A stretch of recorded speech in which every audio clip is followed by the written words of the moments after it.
ट्रॉमासोल बेरंग के next episode में आप देखेंगे कि दुर्दाना अपनी बहन से कहती है कि जितनी जल्दी हो सके बाजी ये काम कर दीजिए क्योंकि मुझे इस एनी के सारे रवैये ठीक नहीं लग रहे हैं। और दूसरी तरफ अफान भी इस बात के लिए बिल्कुल राज़ी नहीं हो रहा है, जिसको सुनकर उसकी माँ कहती है, यानी कि अफान की माँ कहती है, तुम अफान की फ़िक्र मत करो, अफान को मैं खुद हैंडल कर लूँगी। वो मेरा बेटा है और मुझे पता है कि उसे किस तरीके से हैंडल करना है।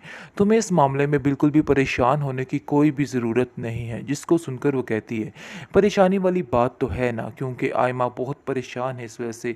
वो जब भी उससे कोई बात करना चाहती है तो वो काम उल्टा ही पड़ता है। जिसको सुनकर वो कहती है कि दुर्दाना, तुम्हें किसने कहा कि तुम जाकर बार बार अफान से बात करो या फिर एनी जाके एमल आयमा जाके उससे कोई बात करे। मैंने तुम्हें पहले ही कहा था कि आप लोग खामोश रहो और मैं चुप करके सब कुछ ठीक कर लूँगी, लेकिन पता नहीं क्यों तुम्हारे दिमाग में ये बात नहीं आती है और तुम अपनी ही मनमानी करती रहती हो। अपनी बेटी को भी समझाओ कि ऐसा ना हो कि अभी से वो इस तरह के काम शुरू हो गई है, मेरी मर्ज़ी के बगैर कुछ भी नहीं वो करेगी। ये बात उसके दिमाग में बड़े अच्छे तरीके से डाल दो। जिस पर आप देखेंगे दुर्दाना कहती है कि बिल्कुल फ़िक्र मत कीजिए, ऐसा वैसा कुछ भी नहीं होगा। मैं उसको जैसे कहूँगी, जैसा करूँगी वैसा ही वो करेगी। आपको बिल्कुल भी परेशान होने की ज़रूरत नहीं है और वो आपके नक्शे कदम पर ही चलेगी। आपको बिल्कुल भी टेंशन लेने की ज़रूरत नहीं। वो बिल्कुल एमर और एनी की तरह नहीं है, इन दोनों से बिल्कुल मुख्तलिफ है और वैसे भी वो आपकी भांजी है और आपसे बेहद प्यार करती है। इस चीज़ का तो आपको भी अंदाज़ा है। जिसको सुनकर वो कहती है, हाँ ये बात तो है, लेकिन मुझे ऐसा लग रहा है कि एनी कुछ ज़्यादा ही हाथों से निकलती जा रही है। हाँ ठीक है, इमल भी ठीक नहीं है, लेकिन फिर भी मुझे ऐसा लगता है कि एनी के ज़्यादा ही कुछ पर लग चुके हैं। आगे से वो कहती है कि इन परों को काटना मुझे अच्छे तरीके से आता है। मैं उसकी बहन के हाथों ही उसके पर कटवाऊंगी। इस चीज़ का शायद उसे भी अंदाज़ा नहीं है कि मेरा अगला प्लान क्या है और मैं क्या करने वाली हूँ। वो समझ रही है कि वो जो कर रही है उसमें वो बिल्कुल खुश और आबाद रहेगी और ऐसे ही अपने हुक्म और सारा कुछ करती रहेगी। लेकिन दुर्दाना, देख लेना कि मैं बहुत जल्द इन दोनों को सेट कर लूँगी। कहती है कि मेरी बेटी अब इस घर में कदम जमा लेगी और देख लेना एनी तुम कैसे तुम्हें दिक्के देकर इस घर से बाहर निकाल दिया जाएगा। जिसको सुनकर वो कहती है, खैर अब तो ये गलती अब मत कीजिएगा क्योंकि आप लोगों ने पहले एक दफ़ा ये गलती कर दी है। दोबारा ये गलती करने की कोशिश की तो मुझसे बुरा कोई भी नहीं होने वाला। यानी कि अगर आप आयमा का रिश्ता करना चाहते हैं अफान से तो सो बिस्मिल्लाह कीजिए, लेकिन मुझे इस तरह के ताने तिश्ने बिल्कुल भी पसंद नहीं हैं और ना ही मैं अब आपकी बातों में आने वाली हूँ। मुझे आप लोगों में कोई भी दिलचस्पी नहीं है। खैर आप देखेंगे कि अब जाकर कहती है दुर्दाना की बहन कि अब आकर मज़ा आएगा, क्योंकि जब पता चलेगा एनी को कि अफान की शादी तो आयमा के साथ हो रही है तो वो बिल्कुल बेबस सी हो जाएगी और उसके दिल में जो ख्वाब गूंज रहे हैं वो सारे ख़त्म हो जाएंगे। फिर मुझे देखना है कि ये लड़की क्या करती है और क्या नहीं। फिर एक पल के लिए भी ये लड़की इधर नहीं रहेगी और अपना रास्ता नाप लेगी। यानी कि वो इस तैयारी में बैठी हुई है। लेकिन आप देखेंगे कि इमल कहती है कि जितनी जल्दी हो सके हमें ये काम कर लेना चाहिए, क्योंकि मुझे नहीं लगता है कि एनी जो है वो ज़्यादा देरी करेगी, क्योंकि जैसे ही उसे इस चीज़ का अंदाज़ा होगा कि आयमा की शादी उसके साथ बहुत जल्द होने वाली है तो वो लड़की कोई ना कोई गड़बड़ करने की कोशिश करेगी। क्योंकि मुझे अपनी बहन पे बिल्कुल भी यकीन नहीं है, वो किसी वक्त भी कैसा भी रंग बदल सकती है। इसलिए ऐसे लोगों पे यकीन करना सरासर बेवकूफ़ी है और मैं कभी भी अपनी बहन पर यकीन नहीं कर सकती हूँ। इसलिए मम्मी जान जितनी जल्दी हो सके ये काम सर अंजाम दे दीजिए, क्योंकि मुझे नहीं लगता कि मामला ठीक जा रहा है। ऐसा लग रहा है कि बहुत जल्द ही कुछ गलत होने वाला है। इसलिए बेहतर यही है कि ये काम जितनी जल्दी होके कर लिया जाए।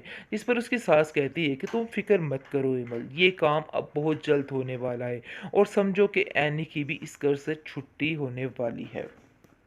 ट्रॉमासिल बेरंग की नेक्स्ट एपिसोड में आप देखेंगे कि किस तरीके से अब जाकर एमल अपनी सास को अपने हाथों में करना चाह रही है और चाह रही है कि सब कुछ उसके हाथ में हो जाए और हर बंदा उसके खिलाफ हो जाए। ये काम तो वो ऑलरेडी कर चुकी है, लेकिन मज़ीद वो उसकी ज़िंदगी को वबाल बनाने की कोशिश में लगी हुई है और चाहती है कि कुछ ऐसा हो जाए कि सब धिक्के देकर उसको इस घर से निकाल दें। लेकिन अफान ने भी उसको एक ही सबक सिखाया है कि देखो, तुम्हें हिम्मत नहीं हारनी, बल्कि डट कर इन लोगों का मुकाबला करना है और इन सब चीज़ों में मैं आपके साथ खड़ा हूँगा, कभी भी आपका साथ नहीं छोड़ूंगा। इस हिम्मत ने उसको बहुत ज़्यादा आगे बढ़ा दिया है और वो काफ़ी ज़्यादा खुश है। लेकिन उसकी माँ कहती है कि तुम ये कभी भी मत सोचना कि इन सब बातों में हम लोग पीछे हो जाएंगे, ऐसा कभी भी नहीं होगा। तुम हमेशा हमें अपने साथ पाओगी। मैं तुम्हारा साथ देने के लिए हमेशा तैयार हूँ और हेमंत को तो मैं कभी भी माफ़ नहीं करूँगी, क्योंकि हेमंत ने जो कुछ किया है बहुत ही गलत किया है। आखिर कैसे तुम्हारे साथ वो ये सब कुछ कर सकती है और अपने घर वालों को तुम्हारे खिलाफ कर सकती है? सिर्फ एक लालच की खातिर उसने अपना ईमान ख़राब कर लिया। काश उसे इस चीज़ की समझ आ जाती और इन सब चीज़ों पर वो ठीक हो जाती, लेकिन मुझे यकीन ही नहीं आ रहा कि वो मेरी बेटी है। दूसरी तरफ आप देखेंगे कि शहरयार कहता है अपनी माँ से कि मुझे लगता है कि अफ़ान कोई और गेम चलना चाह रहा है, और आपकी बातें 100% ठीक हैं, कोई भी गलत बात नहीं की आपने, और ये सिर्फ़ और सिर्फ सारा पैसा हथियाने की कोशिश कर रहा है, जिसकी वजह से वो एनी के आगे पीछे घूमता रहता है। मुझे तो इसकी नीयत में फतूर लगता है। जिसको सुनकर वो कहती है, हाँ ये हकीकत है, मुझे एमल ने भी यही कहा है और एमल का भी यही नज़रिया है, और एमल बिल्कुल दुरुस्त कह रही है। उसकी किसी बात में कोई भी खोट, कोई भी झूठ नहीं है। मुझे अब उसका यकीन आ चुका है। पहले आयमा की माँ जैसे ही उसके साथ ये बातें करती थी वो उस पर गुस्सा करती थी, लेकिन अब जो है एमल की सास इस बात पर यकीन करने लग गई है और कहती है कि वाकई तुम बिल्कुल ठीक कहती हो दुर्दाना, मुझे इन लोगों से बचकर ही रहना चाहिए और जितनी जल्दी हो सके फ़ैसला कर लेना चाहिए, क्योंकि अगर मैंने अभी कुछ ना किया तो बहुत ज़्यादा मसला हो सकता है, बहुत ज़्यादा देरी हो सकती है। लेकिन यकीन मानो अब मेरा इरादा है कि मैं जितनी जल्दी हो सके इन सब चीज़ों को सँभाल लूँ और सारा काम ख़त्म कर दूँ।